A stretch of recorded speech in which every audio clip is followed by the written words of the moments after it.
Hey, what's up, everybody? True Boxing here. Thank you for coming back to Get Hit with the Truth. So today, doing the recap from the Charlo versus Castano 2 Showtime card that, was main evented for the undisputed title at 154 pounds between Jermell Charlo and Brian Castano in their rematch. We're going to talk about the undercard first. I'm not going to talk about the featherweight card that kicked off the show. Really, in my opinion, no relevance as of right now. But the co-feature was Jerome Boots Ennis in an IBF eliminator against Castano Clayton, who gave Sergey Lipinets a good fight. I believe in 2020 they fought, and it ended up he fought him to a draw.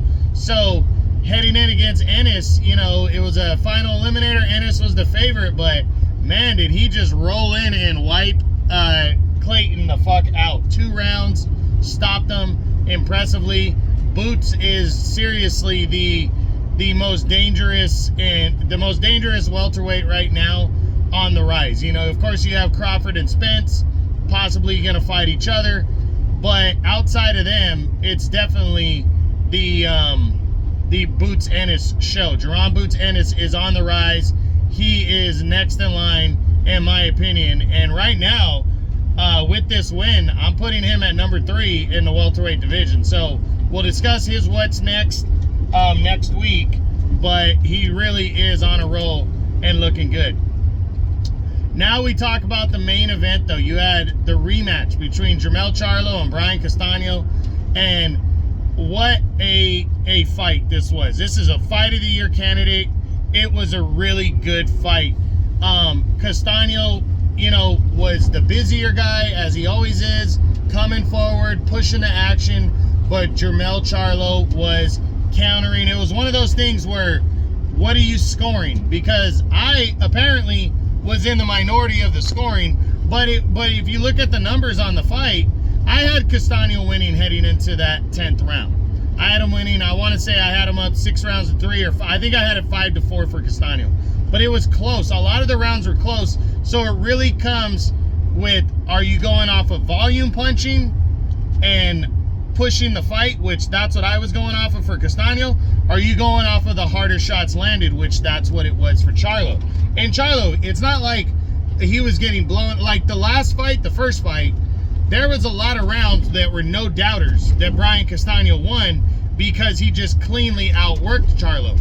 And Charlo was picking his shots and landing here and there hard shots.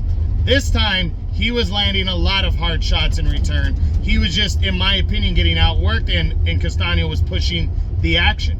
But Charlo was landing a lot. And, it was one of those things where a lot of the rounds were very, very close. So I'm not surprised that Charlo was winning on the scorecards of the judges. Not surprised that, some of the other outlets, boxingscene.com that I go through, I'm not surprised that they had Charlo winning the fight.